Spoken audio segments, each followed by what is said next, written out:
Hey, what's up? So it's Black History Month. I'm black, I like history, I live in this month. So I thought I would do a Black History Month video specifically about someone that we don't often discuss. Because usually every Black History Month we hear about Malcolm X, Martin Luther King, Harriet Tubman, George Washington Carver, Lando Calrissian, prominent black figure. But today I wanted to talk about someone who is not often discussed, but whose life and accomplishments are no less amazing, and his name is Robert Smalls. Now, Robert Smalls was born in Beaufort, South Carolina in 1839. He was born a slave, and he was often rented out to properties and other plantations, and as a result, he was trained in a wide variety of skills. Things like farming and blacksmithing and seamanship, and frankly, that's where the slave owners messed up. You see, Robert Smalls and the other slaves were made to work aboard the Planter, a Confederate carrier vessel where they worked as engineers under Confederate soldiers. And as those soldiers did their thing, Robert Smalls and the other slaves paid close attention to their comings and goings. Until one day the Confederate soldiers were like, oh man, I tell you what, fighting to keep you enslaved for the rest of your life sure is a lot of work. So could you inferior subhumans just kind of like watch the boat while we go on shore for the night? And he was like, what? Oh yeah, we can totally do that. You've instilled white supremacy in me so much that I'm just gonna stay here like an obedient dog. I mean, I'm certainly not gonna steal this boat, meet my family at a predetermined location, and GTFO to the North for freedom. And they were like, okay, good, bye, stay oppressed. And as soon as they left, Robert Smalls looked at the other slaves and he was like, we should steal this boat, meet our families at a predetermined location, and GTFO to the North for freedom. The other slaves were like, yeah, let's go. Slavery's trash. Which is true, by the way. We now know from correspondence gathered by historians during the Civil War period that slavery was indeed trash. My dearest Adelaide, General Grant has us pushing further south toward Fort Sumter into the belly of the beast. The fighting has been furious, surprisingly so, considering that the whole reason for this war is that they were too lazy to do their own work. I miss you and the family dearly, and as I lay in this tent thinking of you, my only consolation is that I get to bayonet these racists in the face on a daily basis. Our goal is to whip them so soundly that their bitch-ass descendants will make idle threats about rising again for the next 4 generations. Until then, I love you. P.S. Slavery is trash. Now, they did have a lot of obstacles to overcome, though. For one thing, there were several checkpoints between where they were and where they needed to be. And many of these checkpoints had mounted cannons that could sink the ship if they even suspected that something was wrong. They only had one shot to get this right. They were playing on hardcore mode, there were no save points, and a bunch of slaves sailing north on a boat with no white people on it might arouse suspicion. So Robert Smalls put on the captain's coat and hat so that under the cover of night he would more closely resemble him. On top of that, there were hand signals that you needed to know in order to get past. But Robert Smalls had been paying attention, so he knew all the Confederate gang signs to get through. So they quit that job, but now they had a different problem. You see, even though what they were slaves desperately trying to get to freedom, what it would look like to the Northern Territory was a single Confederate vessel charging directly at them. But Hannah Smalls, Robert Smalls' wife, was like, don't worry, I got you. You see, she had remembered to bring a white sheet, and when they got closer to Northern Territory, they hoisted it as a surrender flag. Even back then, black women were setting trends, because later on, the white surrender flag would catch on with the entire Confederacy. So the Union soldiers lowered their guns. But here's the thing, Robert Smalls brought more than himself and the crew. And I imagine their conversation actually went something like this. So let me get this straight.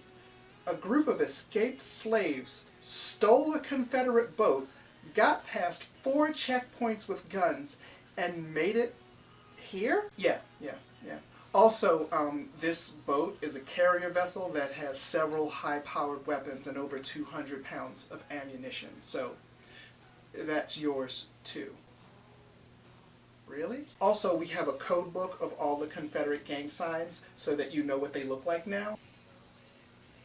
Oh, and on top of that, we also have a map here of where they put all the torpedoes and mines.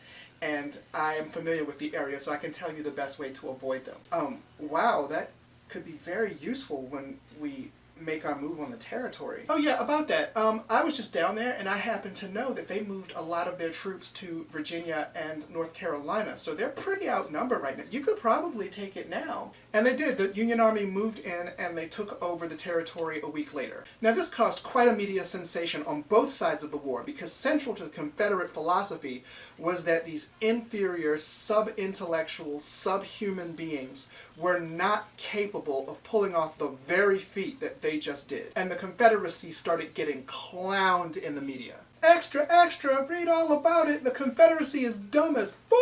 Now this would have been a worthwhile contribution if Robert Smalls had just stopped there, but he was nowhere near finished. So he meets with President Lincoln and he's like, hey, President Lincoln, I know that black people fighting in the Union Army is a controversial topic right now, but you have tens of thousands of Confederate soldiers heading this way, and you have thousands of black men who would love to shoot them. So now would be a good time to give them guns and have them go and fight in the army. Not only was he instrumental in convincing President Lincoln to finally allow black soldiers into the army, he joins the Navy and they send him into battle aboard the Planter, the very boat that he stole. You know, he was just a crew member.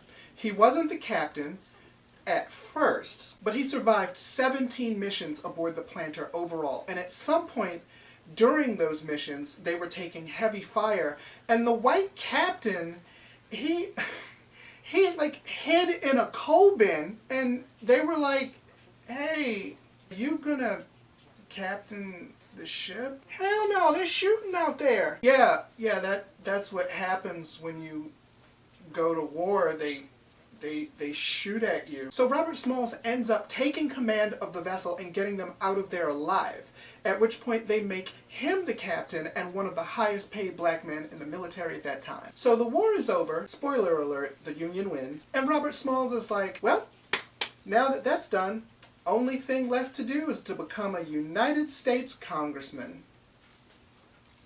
And he does. He becomes a United States congressman in 1874. Now, when he stole that boat, the Planter, for the North, they awarded him a huge sum of money, and he spent that money educating himself. He just sort of drank in knowledge like a thirsty man in the desert, hiring both daytime and nighttime tutors. And at some point he was like, this is great, but you know what would be great?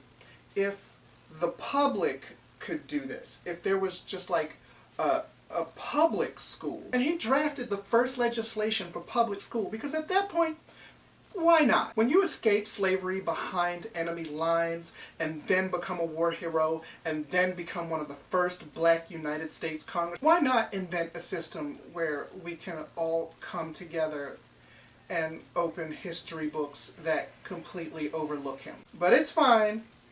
That's what the internet is for. We're at the end of this video now, but I feel like I've only scratched the surface. I didn't even get into all of the things he did in Congress or his business ventures. So if you're interested in learning more about Robert Smalls, and there's definitely a lot more to learn, I put some links in the description of this video. If you've made it this far, well done. You get 300 XP, and I'll see you next session.